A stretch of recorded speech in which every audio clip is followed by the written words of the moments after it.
Welcome to the Finding Financial Freedom podcast with the Frugal Physician, where Dr. Disha Spath will be your companion on this exciting financial adventure.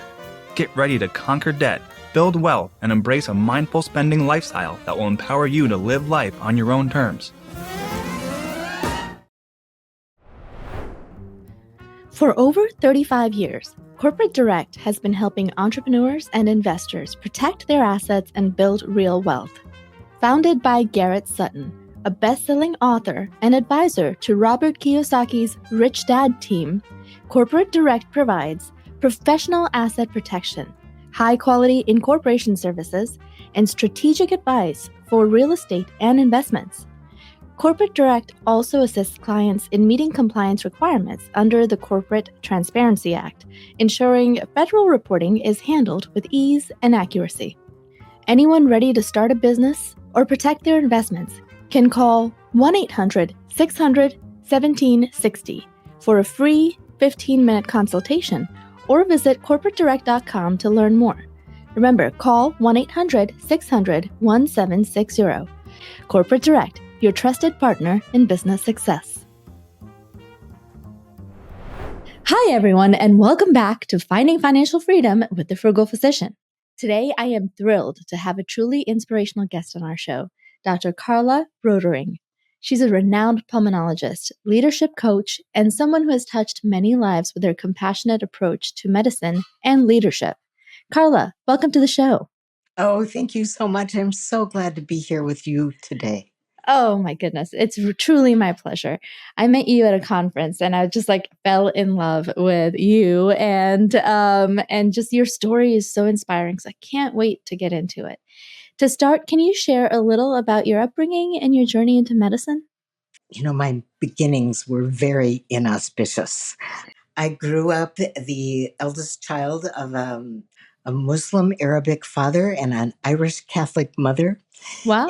And I thought religion was just beads and not eating. But in a little town of 112 people in the middle of the prairie in North Dakota. And I spent the first 6 years of my life living in an abandoned railroad car that sat right next to the railroad tracks. What? That did not have any running water. And I am highly suspicious the electricity was borrowed. Oh my gosh. That is incredible. Tell me more. What was it like growing up in a railroad car? Yeah. You know, I thought I thought that's what people did. I mean, it was years and years and years later before I realized I was meant to be embarrassed by that in some way, right? And then it overcame that as well. But, it was, my parents were young. They were not high school graduates. They were poor, but they were profoundly in love with each other and profoundly in love with being in life.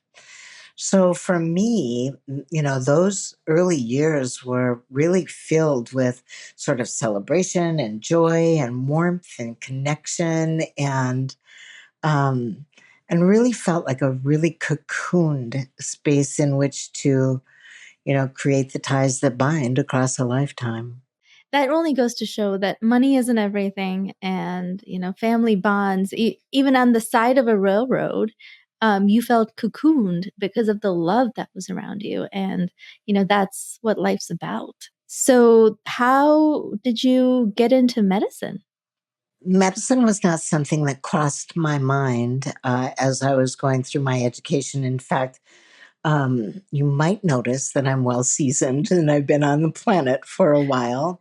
And so I emerged from that period of time when girls didn't do science, didn't do math, and didn't do money. Mm-hmm. Right? That's right.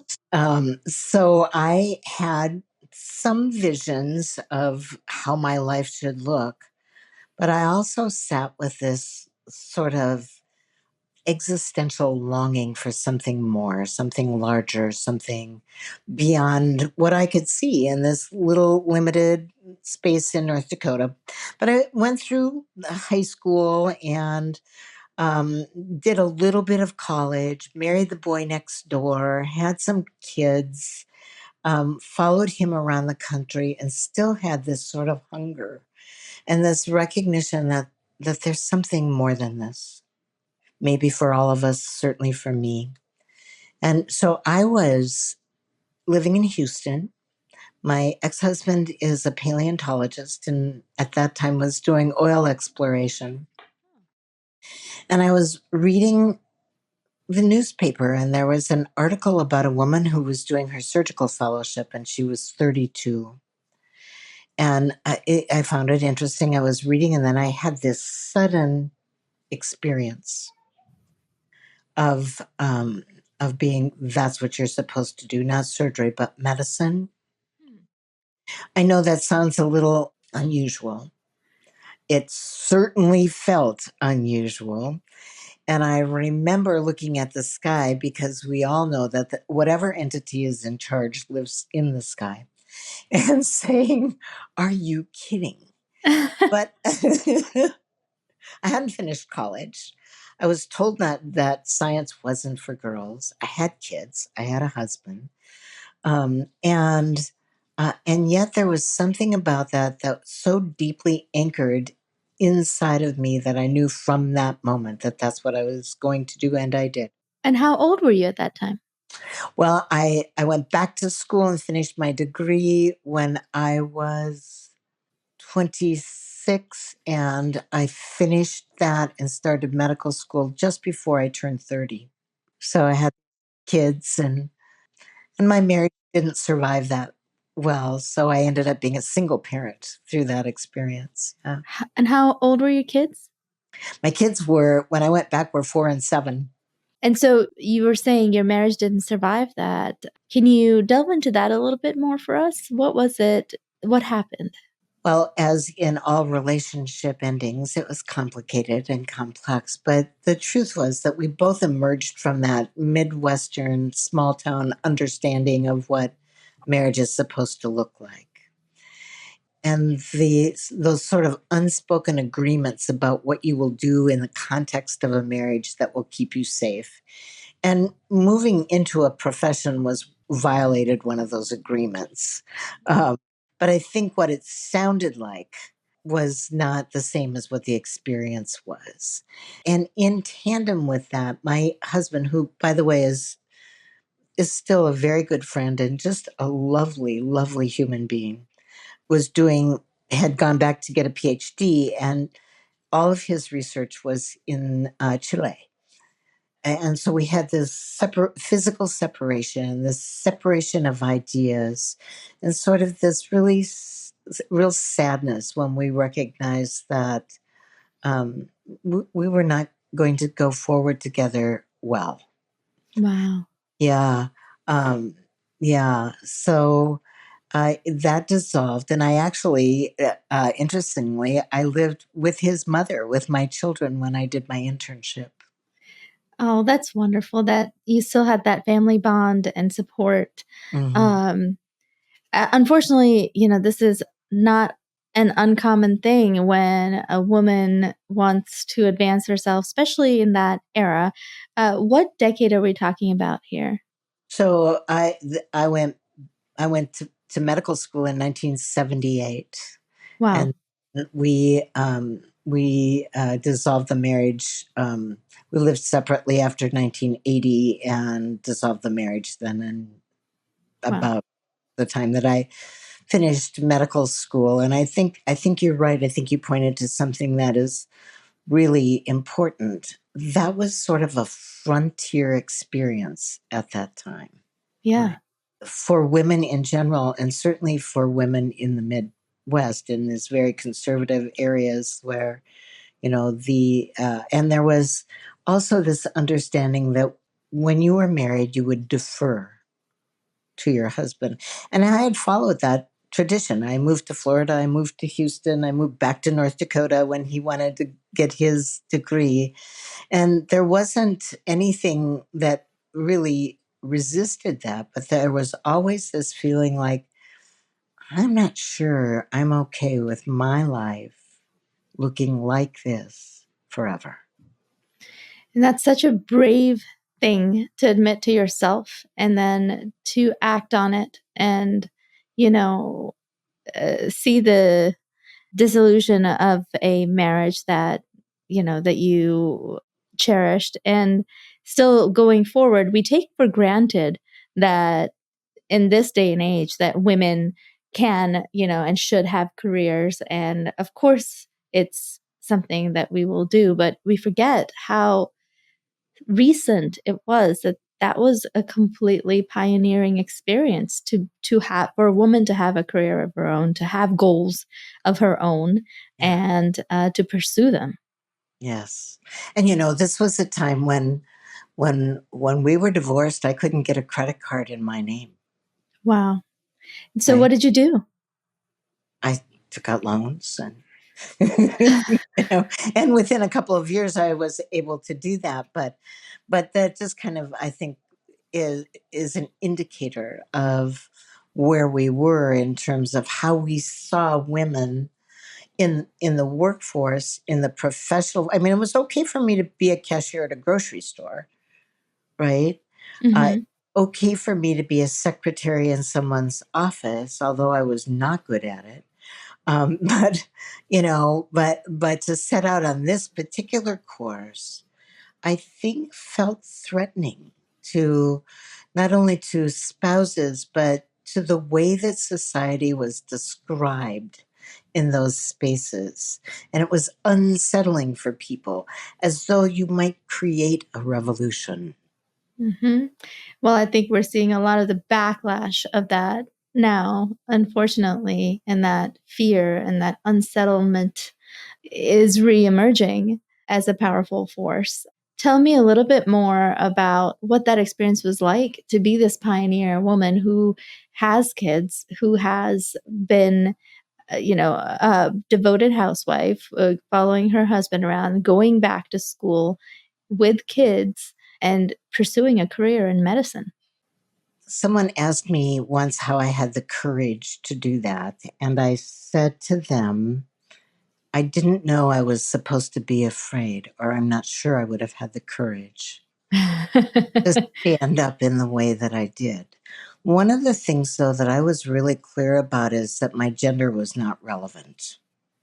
And although I got gender-based questions, including from my father, who had a hard time wrapping his thinking around a daughter who would do this, for whatever reason, I found them funny.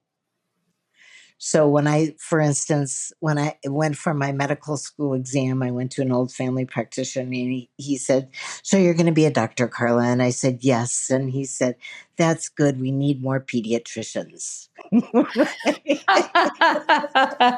It's true. It is totally like a gender-based stereotype that women would be primary care or Yeah. pediatricians, like even Yeah. now. When I interviewed for my first job, the CEO of this hospital knew that I was divorced. He knew that I had children, and he leaned toward me and he said, Carla, everybody's going to know if you have an affair. And What? then he leaned back and said to me, of course, everyone's going to know if you don't, too. Wait, why is it an affair if you're divorced? That's just like you're just dating someone. I um I just I just declined to respond to that.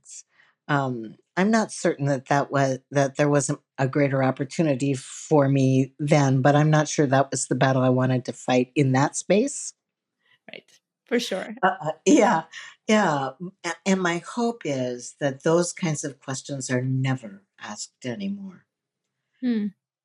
But Yeah. it took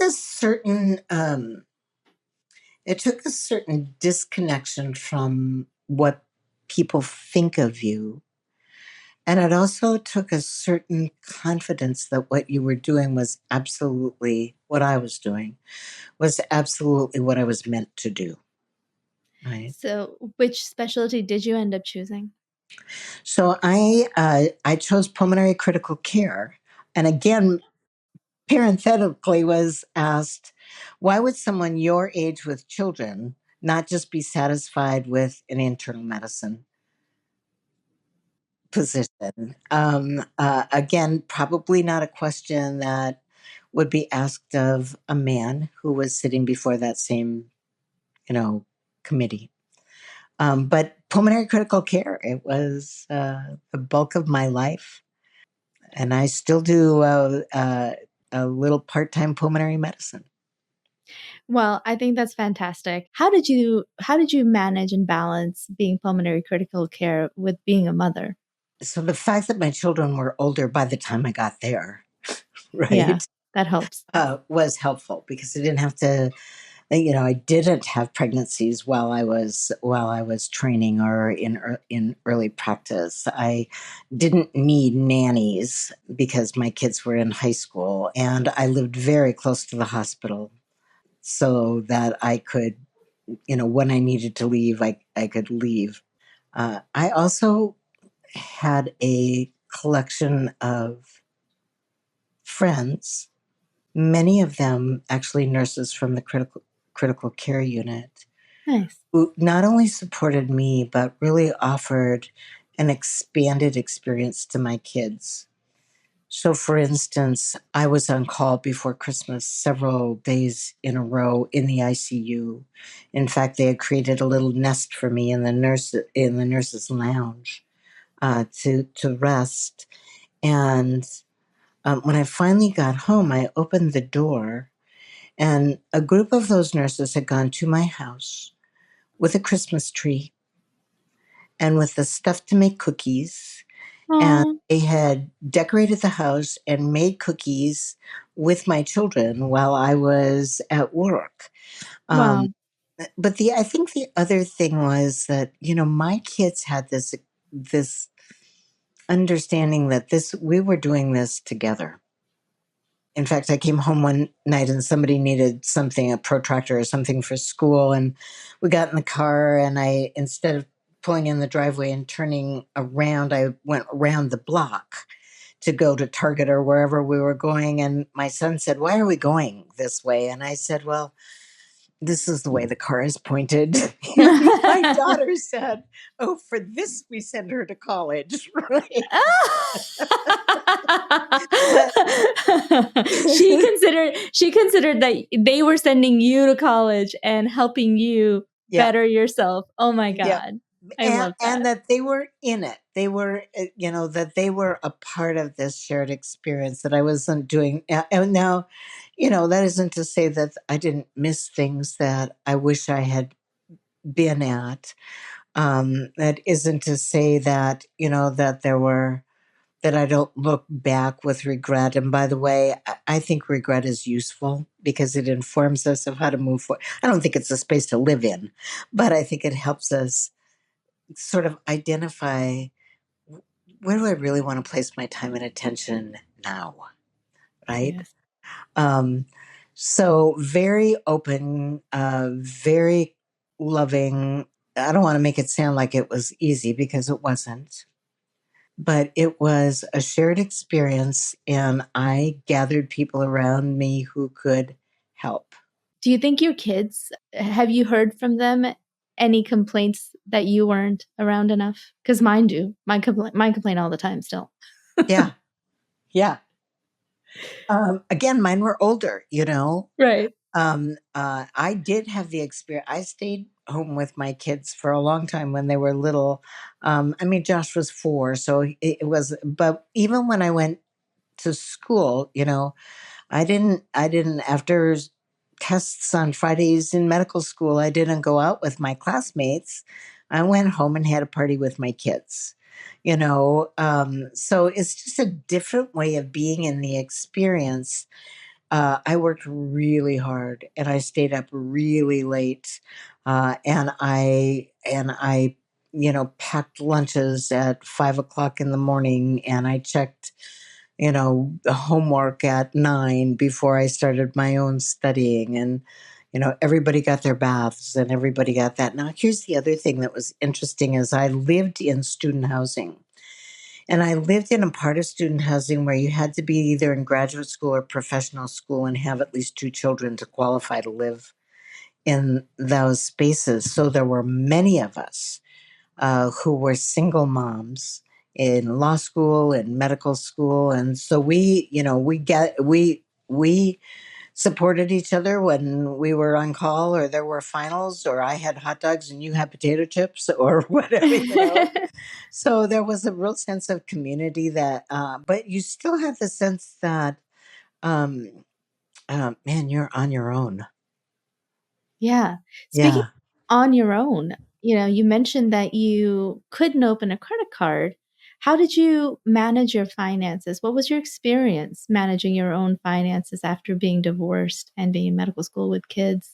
Yeah. So, which feeds into certainly the early years of my practice, but my finances consisted of student loans, right? Right. Um, and so I was in debt by the time that it's so seductive, that whole loan process. I don't know about where you were, but Yes. just put your name right here and you can have all Yeah, the money. they'll just give you lots of money. Yeah, it's all good. And they did. Right? So I wasn't exactly flush, but I actually didn't really suffer uh, during medical school. And then training was a little bit of a surprise because salaries for residents and and fellows is not exactly great. So I did moonlighting like many people do, and again had neighbors and people who could welcome my kids into their home or come to my house and hang with them. But I did a lot of moonlighting. I mean, as I reflect on all of those early times, we worked so hard, all of us, and I think especially women, and especially women with children, that I'm not sure how we managed, and I'm not sure how we managed to practice good medicine, but we did. Here's a question. What's the true cost of not having a plan for your finances? With Facet, you don't have to leave that to chance. With their flat fee membership model, Facet is building the future of financial planning. You'll get access to a team of certified financial planner professionals and guidance across tax planning, estate planning, and more. No commissions, no hidden costs, just expert advice that evolves with you. Take the next step in securing your financial future and check out which membership option is right for you. Visit facet.com/frugalphysician today. That's facet.com/frugalphysician. When there's a will, there's a way. Yeah. And I think a lot of things look harder from the outside than, and yes, but you can make them happen. You can make them happen, anything you Yeah. want. Yeah. So when you became an attending and then started making real money, what was your experience like managing money? So I didn't manage money at all. I was so happy to have money, Yes. right? Sure. I was just so, and it was very generous, by the way. Yes, I mean, you came from living in a rail car, right? Yeah. And so that must have been a completely different experience for you. And for me too, that's the way I was raised poor, not in a rail car, but when I first came into my attending salary, it was like, oh, I hit the jackpot. And then I overdid it. I bought too much house. We overestimated how far the salary was going to go. And then we had to turn things around afterwards. Yeah. Did you deal with any of that? Yeah. Absolutely. I really did feel also like I'd hit the jackpot. It was just such an I don't think I recognized that there was this sort of nagging concern, behind all of this busyness and activity and learning and growth and starting a business. And, I was in the private sector. So I started my own practice, did all of that kind of stuff. Um, but it was such a relief when money started to come. And so I was pretty uh, unfettered. initially, and spent a lot of money and didn't really have an understanding about that. And do you know what lifestyle creep is? Yes, Yeah. very familiar. So things that, 10 years before felt like incredible luxuries, very quickly felt like I had a right. I have to have this. I not only had to have it, but I've worked hard. It's my right to do this or have this or whatever it was. So there did come a time when I really recognized, oh wait, I've got all those school loans to pay off. I'm self-employed, which means nobody's going to create a retirement fund for me. I was 40 when I started all this, so other people have been out there creating, financial security for a long time. And so then I sort of interestingly completely bounced the other direction. We're not going to spend 2.3 cents on anything above what I, right? Yeah.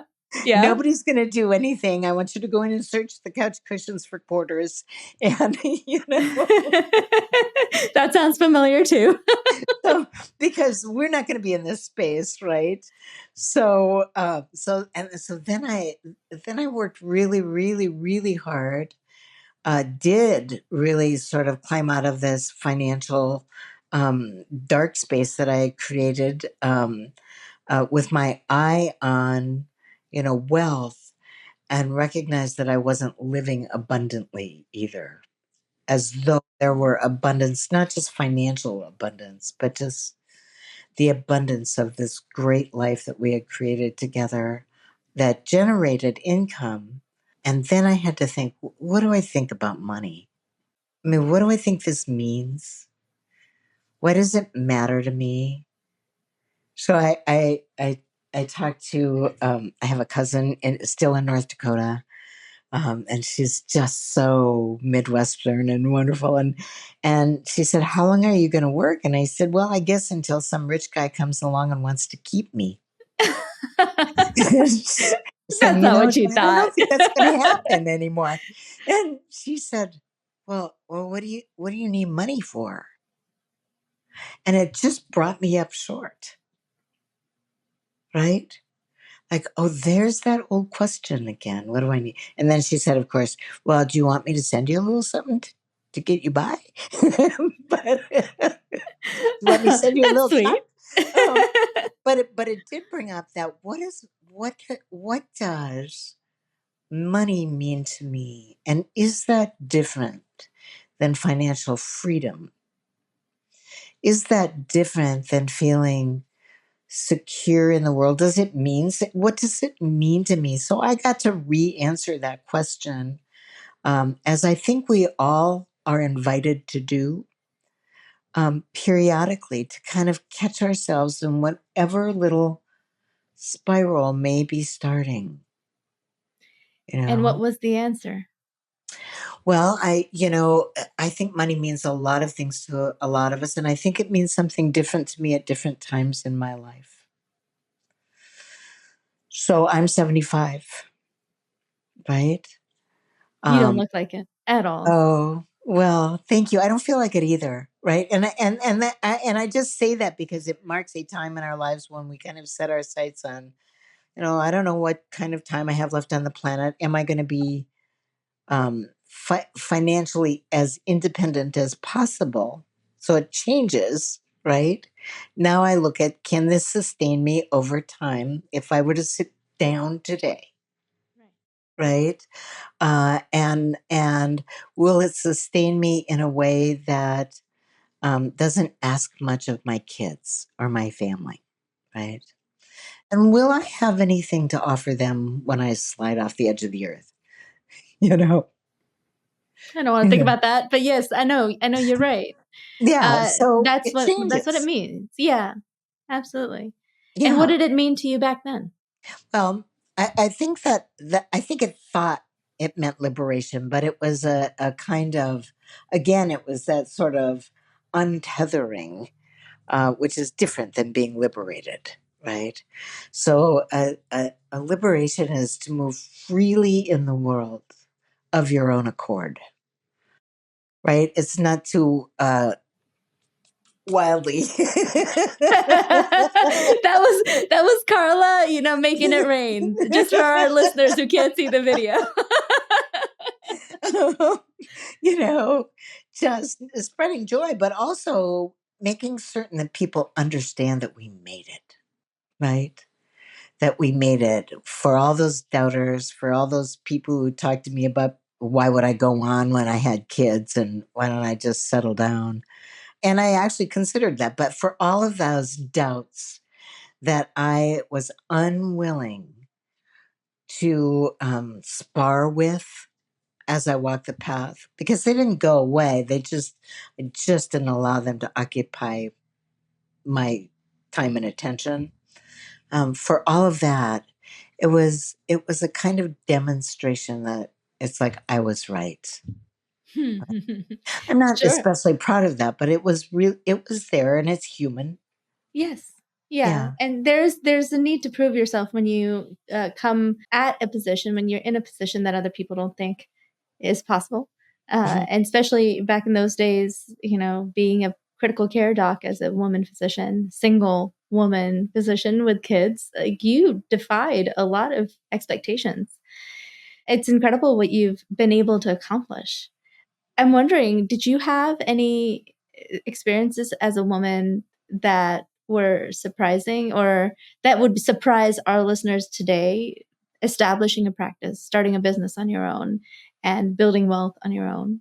I couldn't get a loan to start my practice, even though I used the same bank for forever. And I didn't need much, but I needed something to start my practice. So I actually negotiated with an internal medicine group who each one of them had a day off in the office. So everything that I had to practice with was on a rolling kitchen cart, right? And I would roll that cart into whatever office I was going to use for that day. I had one employee who I paid, but I didn't pay myself for 3 months, right? And then the CEO of the hospital, surprisingly, and this was a long time ago when relationships were different, called me in and asked me how things were going. And I told him about that. And he said, he picked up the phone and he called somebody at a different bank. He arranged for a meeting. I sat across from this person who said, you know, my institution wouldn't give a wooden nickel for you, but there's something about you that I believe in. Why wouldn't they lend you money at the bank that you were at? Because I didn't have a credit history, because I didn't have a business to show them my business receipts. So I think beyond that, because I was a woman. Yeah, I mean, these days, Yeah, physicians being just a physician are able to borrow to start their own practice without too many questions asked. yeah, And yeah, yeah, and you couldn't get a credit card, so you didn't have a credit history. yeah. I mean, by then I had a credit card, but that wasn't what they weren't looking for. How well do you do on your personal credit card? I had all this medical school debt. I had kids, and I was a woman with no track record from their point of view. And certainly they didn't see my potential in the same way that they would have a young man who was setting out to open a practice on his own. Um, I may have delayed in even pointing toward that, because in those days, that's just the way it was. Right. Well, how wonderful it was that your colleague was able to call, his bank and they saw something in you. And Yeah. so now you have the funds to start to have your own building. Well, I just rented. I rented some space. Yeah. Awesome. And how did that go? Tell me about the experience of building a practice on your own. So I did a lot of emergency department call. I took all comers. But I also had been actually pretty strategic about where I started this practice. So I identified the hospital that I have now been at for 40 years in a rapidly growing part of Phoenix at a time when there were about 30,000 people a month moving into the Phoenix metropolitan area. And this little hospital was one of a three hospital system, small hospitals, but really in this very rapidly growing part of the city. So at that time, there were 100 beds and there were 200 doctors at all levels of whether they were active or courtesy or staff membership. And there were two other pulmonologists there, and they were part time. And they were good doctors. They were very difficult personalities, right? We see So that. I did my sort of due diligence and took the leap and said, planted my flag in the front yard that was still kind of dirt and said, here I am, and what do you need me for? How can I help? It was very effective. My practice grew very rapidly, so that here I am, how can I help posture that I had, that space that I'd occupied in that community spiraled again to the point where I worked 346 days a year for 3 years in a row. Wow. Yeah. So we did a lot of having Thanksgiving on Saturday and, those kinds of things. But to the point where I burned out. I became unidentifiable to myself. I would love to tell you that, given the nature of this conversation and the work that you do, that I managed to create and shepherd my financial resources. But I will tell you that I had no idea. I knew nothing about my finances at that point. I don't know what I was billing. I don't know what came in. I don't know what was written off. I don't know what my bank account looked like. All I did was work. How did you turn that around? Because I know you did, because you are, in your position now. I know you did. I know you thrived and I did. eventually took leadership positions. Yes. So what is it? What did you do? I guess you recognized you burned out. I'll tell you how I recognized it was a day in the critical care unit when there was a man in his 50s who'd been coding all day long. He coded and and finally at the end of the day, he was stable. It was back in the day when we were charting by hand. And so I sat down next to the nurse and we started, stuff that was written on our scrubs and on our arms and all the places you write stuff down.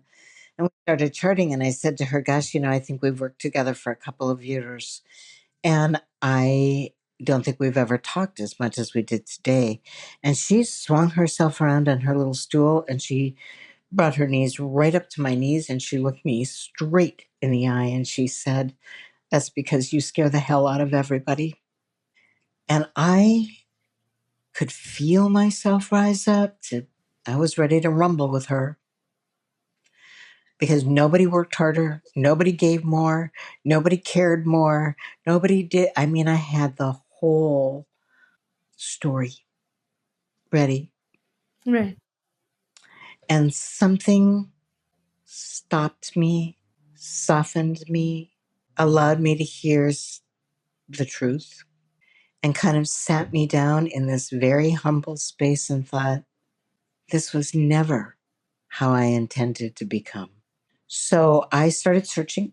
I found my way to I have a master's degree in spiritual psychology with an emphasis on consciousness, health, and healing. I spent 2 years going back and forth from Santa Monica, California, to get this degree. It transformed my life. I got a coach. I continue to expand and expand in awareness and a different understanding in the process of self-kindness and self-forgiveness, in the process of being able to see through eyes that from the depth of compassion, right? And wisdom, things that didn't happen overnight, there were lots of dark nights of the soul in that process, but really emerged holding this incredible privilege of practicing medicine in a different way, not only in my thinking, but in my heart. Give us a little insight to some of the strategies you learned during this process. Yeah. So I would say the first thing that they talk about is seeing the loving essence, right?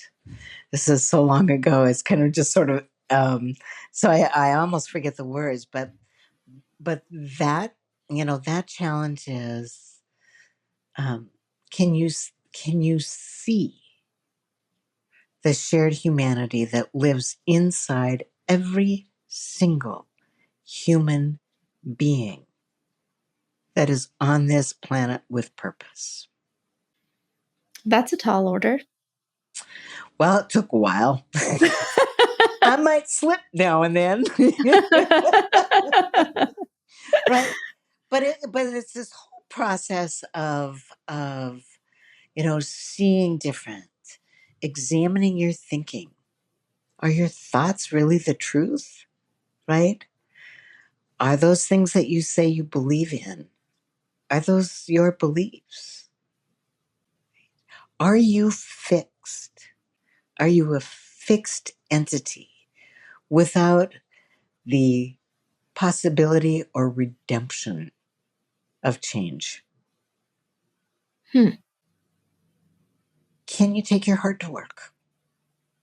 Allow it to be broken now and then.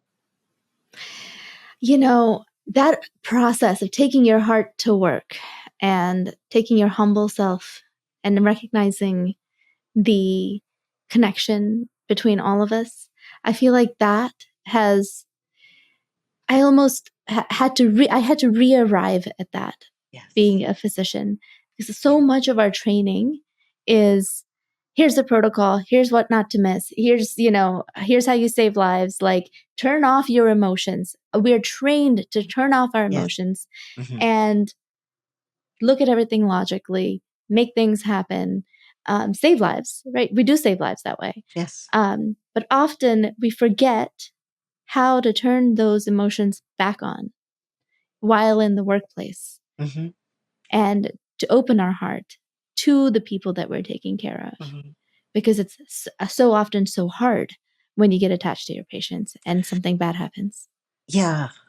Couple of things.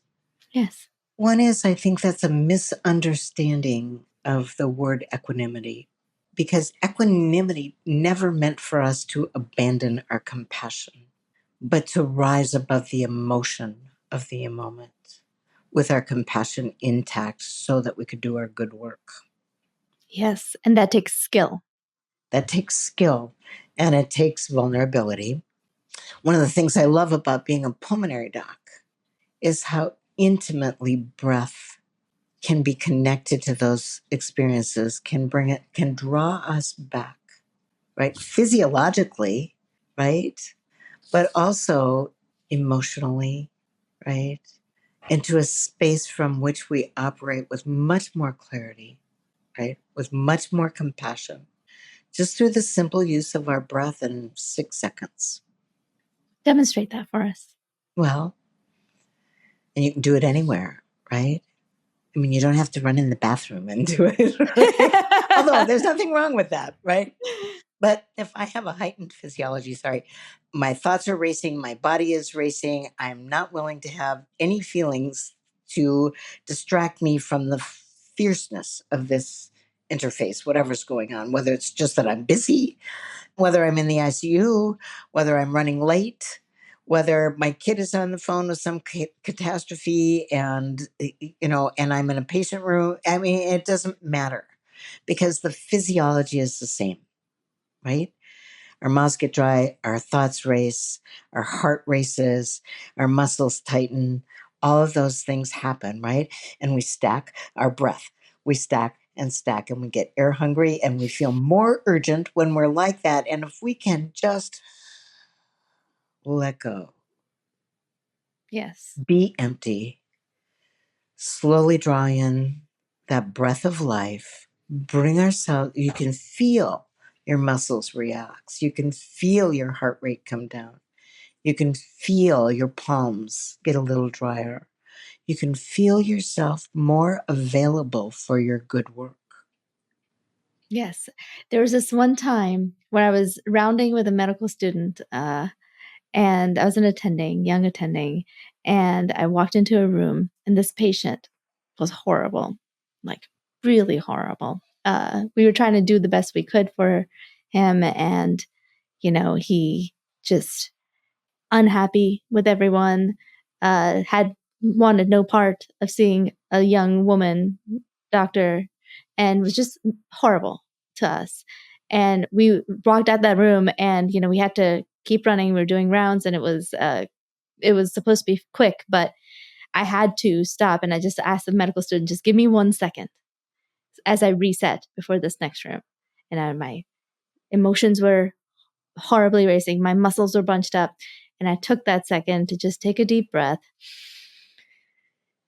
and let it out. And I felt my entire body relax. Mm-hmm. And the medical student saw that too. And Yeah. she said, "Oh my God, that was incredible." And I said, "We're going to put that aside and we're going to go into the next room with compassion." And that's what we did. Beautiful. And that's all you need to do, right? And well, that's not all, but in that moment, that breath meant so much to me. Yeah. And it let me forgive this patient that I'd just seen, put it away, and then move forward. Yeah.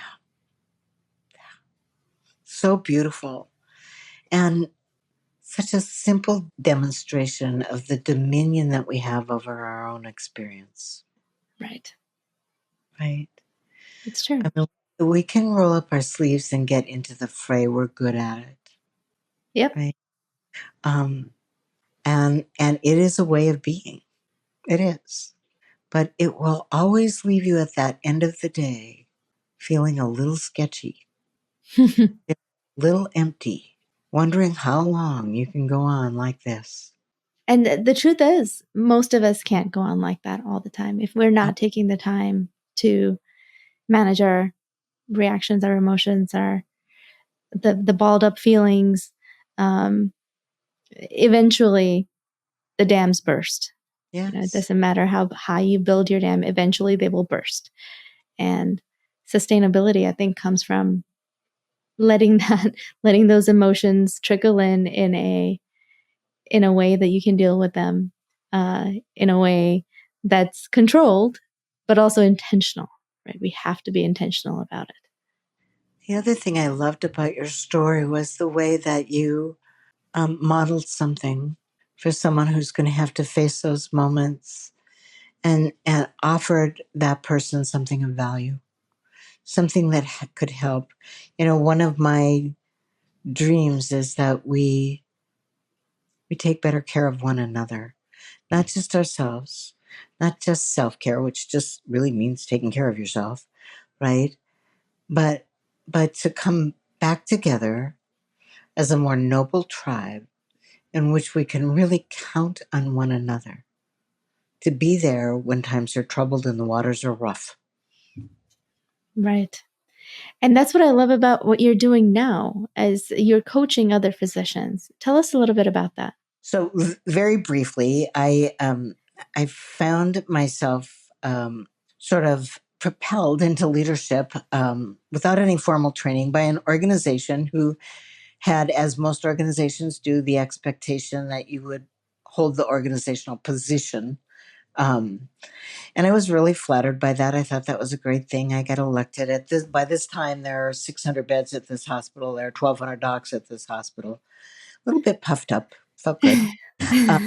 But didn't know much about leadership. Knew a lot about agendas, but not much about leadership. And during the course of my stint as chief of staff, I came face to face with troubling physicians, right? That the organization found troubling, or somebody found troubling.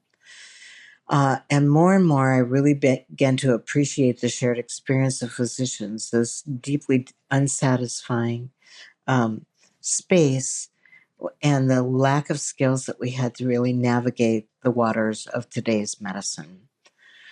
So when I left the chief position, I started a professional health and well-being committee at that hospital and began to do that work in the more informed. And then at that same time, got this degree that I talked to you about.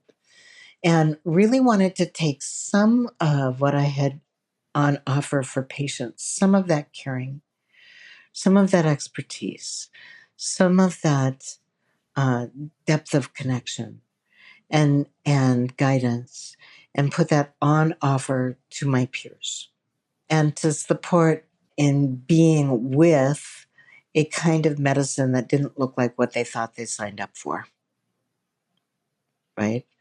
Whether that's the way medicine is structured, or the number of hours, or how much money, or how their spouse feels, or any of those things. And really started in that direction, and then just sort of grew that into a private clientele. I do a lot of work with leadership, but I also just work with physicians who are just showing up at the bedside every day trying to figure it out. So I do that work and love that work. I work with women in particular, both in and outside of medicine, because I think that my life has pointed me in the direction to make that kind of difference. But yeah, it's so reassuring, and it's so heartwarming to be with people who have kind of laid down their lives for a profession and want to get back up on their feet. That's amazing. That's amazing. And we need more people doing that. I 100% believe that there's a place for coaching for physicians. And as much as we all don't really want to admit that or pay for it, Yeah. It costs that's what, money. yeah, it costs money. It's necessary. And it's work that we need to do Yeah. in order to become better physicians. And if there's anything physicians don't shy away from most of the time, it's work and improvement. So, Yeah. and I think there's a lot of growth to be had there. So thank you for what you do. And if our listeners want to find you and learn more from you, where can they find you? So I'm excited. I am sort of launching sort of a recreation of my work in January. But in the meantime, and this site will be there. It's just drcarlarotering.com is a place to go. So stay tuned for some fun stuff to do. I do work with women called Everything Under the Sun for Women Who Do Too Much. And you can find out, what is the name of that? It's called transformingyouevents.com. I'm redoing my LinkedIn profile, so that will be up by the end of next week. And call me. I love it. I love it. There's so Okay. much wisdom in you, and I love that you're still continuing to work that to help other people, and you're there, and you're redoing your LinkedIn profile. Like, I hope that that I can emulate what you're doing. But now, for something really fun, we like to do a rapid fire segment at the end of each episode. Okay. At least I try to do it if we have time. So I'm going to ask you a few lighthearted questions and just answer with the first thing that comes to mind, like super laid back. So here we go. What's your favorite way to relax after a long day? Lush bath bomb with sleepy time tea and honey jack. Honey jack, yes. My kind of girl. All right. If you weren't a doctor, what career would you have chosen if you weren't a doctor? I think I would be a professional musician. Oh, do you play music? Yeah.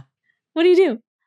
Piano, flute, guitar, really bad oboe, really bad, and average voice. Oh my goodness. Oh, we have to have a jam session one day. If you ever Okay, come across to upstate New York, please call me up. I will. All right. Next one. Coffee or tea? Coffee. What's one book you recommend everyone read? Authentic Success by Robert Holden. All right. Tell us a little bit more about that. Ooh, it is a reimagination of success. He writes out of a space called Success Intelligence that talks about emotional intelligence and cognitive intelligence, but also 6 or 7 other categories of intelligence that inform your understanding of success. Ooh, I love that. I'm going to have to check that one out. Yeah, it's a good one. All right. What's your favorite place you've traveled to? Anguilla in the British West Indies. I've been there since 1999. I've had a house there. We'll never give it up. Sounds amazing. Yeah. What's one piece of advice you'd give to your younger self? Be your own best friend. Carla, it's been such a pleasure speaking to you today. Your insights on leadership, compassion, and financial wellness have been inspiring. Thank you so much again for joining us. And to our listeners, thanks for tuning in to Finding Financial Freedom with the Frugal Physician. Don't forget to subscribe and leave a review if you enjoyed today's episode. And remember to share this episode. If you know anyone that might benefit from this information, please share it. Please help us get the word out. Thank you for all that you do. I know you do a lot for yourself, for your families, for your patients. Continue to do it. And we are here to help you thrive while doing it and to help you create your ideal life. Until next time, and remember, stay frugal, y'all.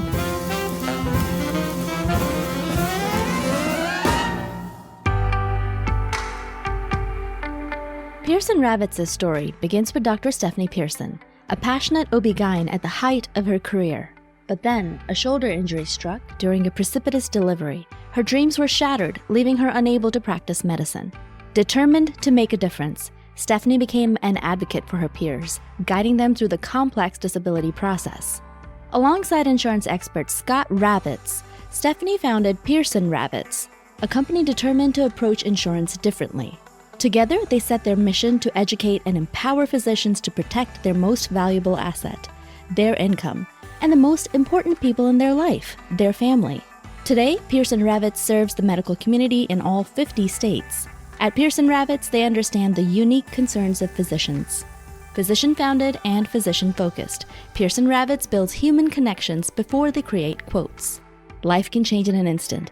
It's hard to imagine that a sudden illness or injury could leave you and your family in a devastating financial situation.